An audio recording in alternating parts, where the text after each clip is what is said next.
Aujourd'hui, je viens m'adresser aux Pygmées. Très chère Pygmée, très chère femme, vous qui aimez bien rabaisser les autres femmes pour vous donner de la valeur aux yeux des hommes. Vous qui aimez bien vous lever et prouver à quel point vous êtes différente. Vous serez épousée. Les hommes vont vous épouser, mes chéris. Ne vous inquiétez pas. Vous qui dites ouvertement que tous les hommes trompent, il faut accepter l'infidélité des hommes. Mes chéris, on va vous épouser. Ne vous inquiétez pas, parce que la majorité des hommes là, ils veulent tromper sans représailles. Ils veulent tromper et continuer à tromper sans représailles. Ne vous inquiétez pas, on va vous épouser. Vous n'avez pas besoin de venir insulter les féministes. Vous n'avez pas besoin de venir dire « Je ne suis pas féministe, hein. Je suis une femme, je ne suis pas féministe. » Tu n'es pas obligé, ma chérie. Les hommes même qui sont autour de toi, regarde ton comportement. Ils savent que tu es une Pygmée Pro Max. On va t'épouser, t'inquiète. Tu paniques pourquoi? Pourquoi vous paniquez? Vous les femmes qui aiment insulter les autres, pourquoi vous paniquez? Ne paniquez pas. Les hommes vont vous épouser. Amen. Ils vont vous épouser. Ils vont se lever, ils vont venir vous épouser. Parce qu'ils savent que vous pouvez tout supporter.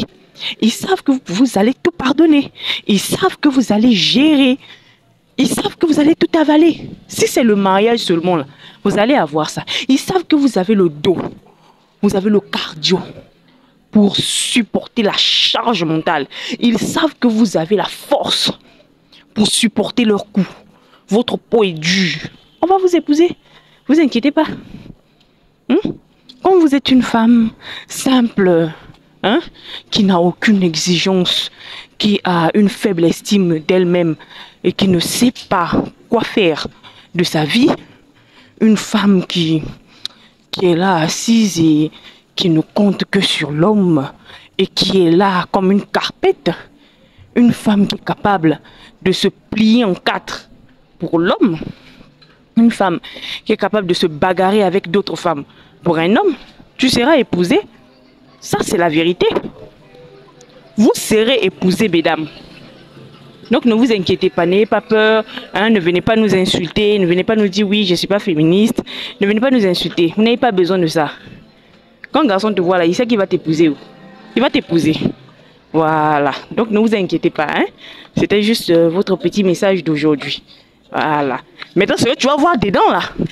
Ce que tu vas voir dedans. Toi-même, tu vas confirmer le code. Oui. Je rappelais l'histoire de l'une de mes grandes sœurs là. Yabert. Et donc, c'était Yatiti. Elle, c'était une lourde Pygmée. Elle aimait insulter les femmes. Elle aimait rabaisser les femmes. Pour elle, elle était la meilleure femme. Les femmes qui demandent l'argent ne sont pas bien. Les femmes qui font ci ne sont pas bien. Les femmes qui supportent pas l'infidélité ne sont pas des femmes bien. Tout le temps, elle parlait. Aujourd'hui, Yatiti a changé de mentalité. Yatiti est devenue plus féministe même que moi. L'avantage avec nous, c'est que nous, dès le départ, on a mis le cadre, on a mis les bases, on a mis les critères. Ça ne va pas nous exempter de tomber sur des gars bizarres, mais ça va minimiser la casse. Mais comparé à vous, comme vous acceptez tout là, ce qui va venir face à vous, c'est votre problème. Waouh. Bonne soirée.